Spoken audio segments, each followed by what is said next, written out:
Lowlights of Rio. I know the Olympics wrapped up in August, but we're not quite ready to leave Rio yet. Right, and keeping up his legacy, Michael Phelps starts us off with the first highlight of the segment, with his 5 gold medals in Rio, totaling to 23 gold medals of his Olympic career. He always makes our country proud, but do you think this will be his last Olympics? I don't really know that, but I'm hoping he'll be the Brett Favre of swimming and keep coming back. I think we would all like to see him return for the 2020 Games.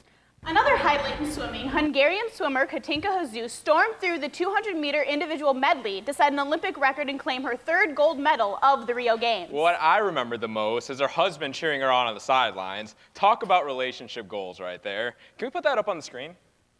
She broke a record, and what you remember most is her husband cheering her. Hey, isn't her husband her coach also? No wonder she's gotten so good. Didn't he swim for the University of Southern California, but now he's the national Hungarian swim coach? Moving on to Mexican gymnast Alexa Moreno. Did you all see her in the floor portion exercise of the gymnastics? Not the typical gymnast body, and distracted me a little. No medals won, but still a highlight in my eyes. Okay, well, let's stick to the teleprompter. We're not here to objectify women, especially the bodies of women of color. Well, I'm sure she wouldn't mind the flattery. I mean, that just comes with being an athlete in the Olympics. But now let's get into some of the lowlights of the Olympic Games. Yeah. Well, one of the biggest issues coming out of the Rio Olympics is 12-time medalist and competitor swimmer Brian Lockey's response to a criminal scandal where he lied about vandalizing a gas station.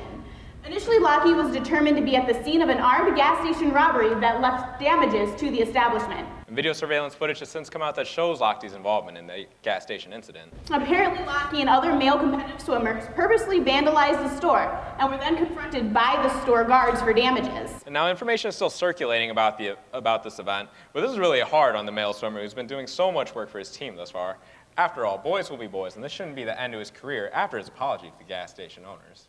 Boys will be boys. Ryan Lochte is an adult in his 30s, but his behavior received a slap on the wrist from many viewers, while Gabby Douglas gets criticized for having something like how she wears her hair in competition. Well, I don't know anything about that, but I do know that there's quite a bit of controversy surrounding Gabby Douglas and not properly recognizing the national anthem.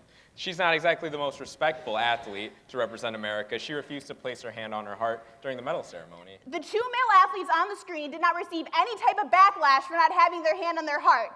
But then Gabby Douglas gets bashed for having something as common as an overbite.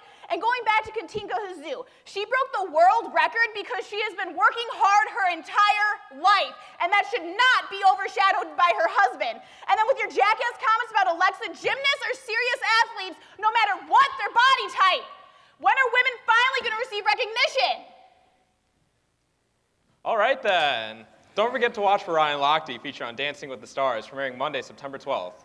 Well, this concludes our highlights and lowlights section of the Rio Olympics. We'll be going to the recent political debate after the commercial break. And when we come back, Hillary Clinton, how many pantsuits does she own?